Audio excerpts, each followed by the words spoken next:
नमस्कार। कल के एपिसोड में मैंने आपको बताया था कि कैसे ज्वाला माँ ने हमें आशीर्वाद दिया और कैसे उन्होंने फिर हमारी रक्षा की, ये मैं आज आपको बताता हूँ। हमारे दादाजी के छोटे भाई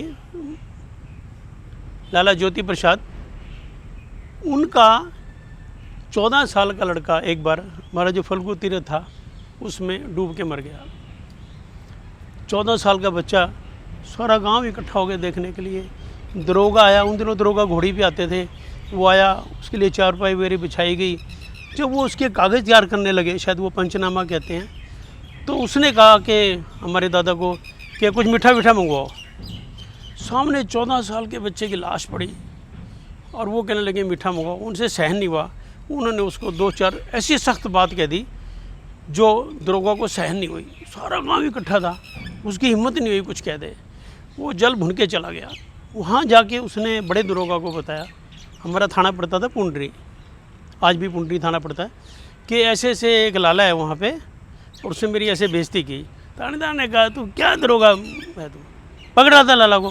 कि जी सारा गांव था, खड़ा था, मेरे को ठीक नहीं लगा कि कहीं गड़बड़ ना हो जाए। कहते कब आदमी 2-3 दिन के बाद ना क्या काम करता है वो?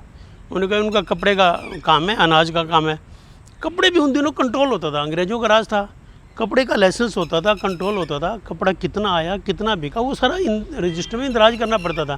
कहते जा कपड़े के नाम पे चेकिंग और पकड़ के ले आ।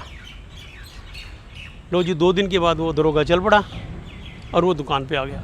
जैसे ही सारे गांव में ये अफवाह फैली कि वही दरोगा लाला को पकड़ने आया, फिर सारा गांव उसी तरह इकट्ठा हो गया। गांव शहर अपने जो हमारे परिवार वाले थे उन्होंने देवी माँ को याद किया कि संकट की घड़ी हमारी रक्षा करो। देवी ने कहा घबराओ नहीं। उसने, थानेदार ने एक एक थान को नपवाया, सारे थान पूरे निकले, किसी में कोई कमी नहीं निकाल पाया और सारा गांव चारों तरफ खड़ा था। वो दरोगा जना आज फिर मन महसूस के रह गया, उसको लगा कि ये धन मेरे काबू नहीं है आज। खैर वो दुखी मन से ना फिर गया, फिर उन्हें बड़े दरोगा को बताया। उस दिन तो बड़े दरोगा ने उसको बहुत झाड़ा कि तू दरोगा किसने बनाया? एक बड़ियों को पकड़ने के लिए कानून की जरूरत होती है क्या? बड़ियों को पकड़ना क्या पकड़ना होता है? जा अभी वापस चल, जा पकड़ के ला। तब तक रात हो चुकी थी। वो वहाँ से घोड़ी पे चल पड़ा और घोड़ी पे चढ़ के ना वो पंचक्की है हमारे यहाँ रास्ते में, वहाँ पे रेस्ट हाउस बना हुआ अंग्रेज़ों के टाइम का। वहाँ जब आया ना ठंडी हवा चल रही थी, इधर देवी माई ने देख लिया कि मेरे भगत को तंग करने जा रहा है, ये उसकी बेइज्जती करने के चक्कर में है। आगे मैं आपको बताऊँगा देवी माई ने फिर कैसे रक्षा की। नमस्कार।